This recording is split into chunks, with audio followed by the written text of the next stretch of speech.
Welcome back, another episode. Speaking at an AA group, Bobby discusses his feelings of thankfulness and his belief that he doesn't deserve the life he currently leads. When he's done, Amir stands up to talk about how he was in a Minnesota apartment fire 10 years prior. He claims that he became a nurse in order to assist people, but meeting a former acquaintance has made him feel angry once more. A little Bobby Nash watches his father, Tim, receive a firefighting bravery award in 1981 while sitting with his mother and brother, Charlie, in Minnesota. Tim dismisses Bobby's mother's inquiries about his drinking when they have an after-party at their house. Bobby then presents his father with a handmade scrapbook he created called My Dad, the Hero. That evening, Athena finds Bobby using the computer in the dining room when she wakes up by herself in bed. He displays to her an image of Amir and his spouse, the 57th person to perish in the apartment fire. He informs Athena about the meeting's events and indicates that he must make apologies to Amir. Bobby visits the hospital in search of Amir and learns from a nurse that he has moved on since he is a traveling nurse who took a month off to assist at a migrant camp.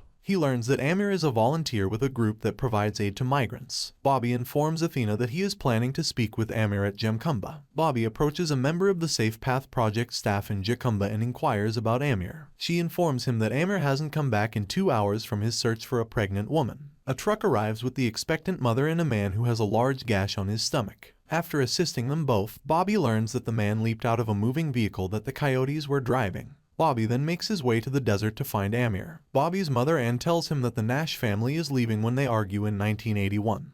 But Bobby decides to stay with his father despite Tim hitting Charlie during the ensuing fight. When Bobby stops a truck he spots along the side of the road, he discovers a man dead inside. As he continues on, he sees what appears to be a smoking truck owned by the Path Project. Bobby finds out he was the one who killed the man in the truck who was firebombing his car after Amir tells him he was shot in the shoulder. Bobby assists Amir in stabilizing his arm, and just as they are about to leave, a cartel enters the diner bearing firearms. After escaping the diner, Bobby and Amir take refuge in the desert. Bobby makes his dad a drink as well as dinner for the two of them when he's in Minnesota. Bobby informs Tim that he called in sick on his behalf when he finds out he skipped work because he doesn't know what day it is. Amir grudgingly lets Bobby help him up after directing him to the appropriate location for assistance, and the two go for a stroll together. Bobby and Amir arrive at a route where they can hail a truck after walking for miles. Saying he's a rancher, the man named Herman offers to drive them to his property so they may obtain assistance. Bobby notices a photo of Herman and the man who shot Amir as they are in the car.